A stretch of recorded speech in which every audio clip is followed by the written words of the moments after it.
What is up, everyone? It's 2026, and the smartphone market is more crowded than ever. But today, we're looking back at a device that shifted the scales when it launched, the OnePlus 13. Now that it's been out in the wild and we've seen the global rollout, the big question is, does this never settle? Flagships still hold the crown for the best bang for your buck in the USA, or has the competition finally passed it by? Let's dive into the OnePlus 13 long-term review. First off, let's talk about the look. OnePlus stuck with that signature off-center circular camera island, but they refined it. In a world of titanium frames, the OnePlus 13 feels substantial. If you grab the Blue Hour edition, you're rocking that high-quality vegan leather, which honestly has aged much better than the glass backs of its competitors. It's grippy, it doesn't collect fingerprints, and it feels premium. But the real MVP move here was the flat edge design. OnePlus moved away from those curved screens that were a nightmare for screen protectors. It's flatter, it's easier to hold, and it feels much more industrial. And can we talk about the IP rating? For years, OnePlus fans begged for real protection. They delivered with an IP68 and IP69 rating. Whether you dropped it in a pool or accidentally blasted it with a kitchen sprayer, this thing is built like a tank. Plus, the alert slider,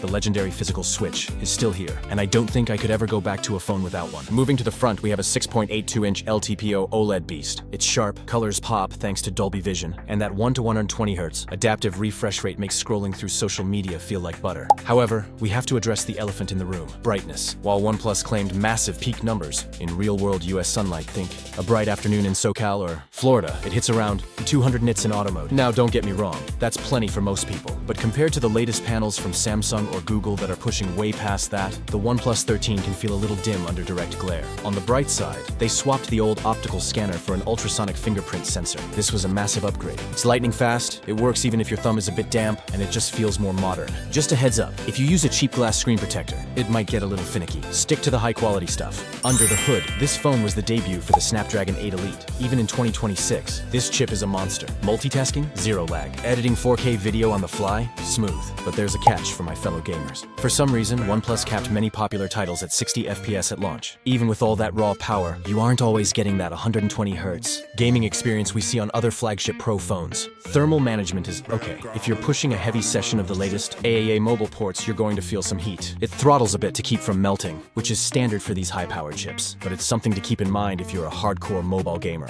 Software-wise, we're looking at OxygenOS 15 based on Android 15. If you've used an Oppo or Realme phone recently, this will feel very familiar. It's clean, it's fast, and it's got those red OnePlus accents we love. The AI features are the real story here. The smart sidebar is actually useful now. AI summary is a lifesaver for long work articles, and AI writer helps when you're staring at a blank email trying to sound professional. And yes, Google's Circle to Search and Gemini are baked right in, making this a true AI-first smartphone. OnePlus also stepped up their game with support. 4 years of OS updates and 6 years of security patches. That means this phone is still going to be relevant for a long time. Now, let's talk about the best part of this phone, the battery. OnePlus moved to a 6000 mAh silicon carbon battery. That is a massive capacity for a phone this thin. In our testing, this thing is a 2-day phone for light users and a guaranteed full-day phone for even the heaviest power users. And the charging? Still ridiculous. 100 wired charging gets you from 0 to 55% in about 15 minutes. Even though the charger isn't in the box in every region anymore, if you have the OnePlus brick, you're golden. They even added 50 magnetic wireless charging, essentially their version of MagSafe, which makes finding that sweet spot on a wireless pad a thing of the past. Finally, let's talk cameras. We've got a triple 50-megapixel setup, main, 3x telephoto, and ultra-wide. The main sensor is a star. Daytime photos are natural, detailed, and avoid that fake, over-processed look. Skin tones look accurate, not washed out, which is a huge plus. At night, it pulls in plenty of light without making the sky look like it's daytime.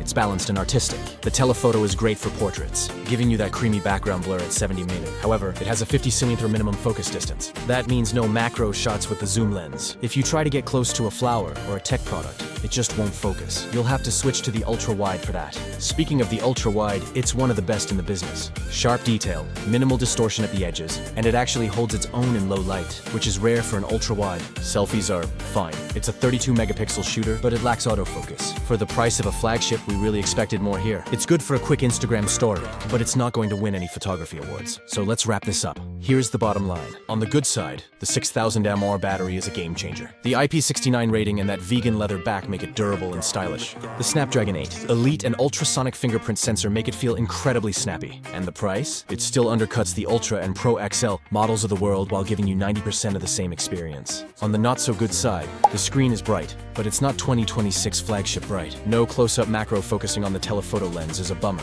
and we are still waiting for that full 120 FPS support across all major games. The OnePlus 13 is a refined, powerful, and incredibly long-lasting smartphone.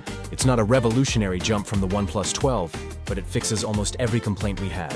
It's a workhorse flagship. If you want a phone that charges in minutes, lasts for days, and can handle any task you throw at it without breaking the bank, this is still one of the best options in the USA.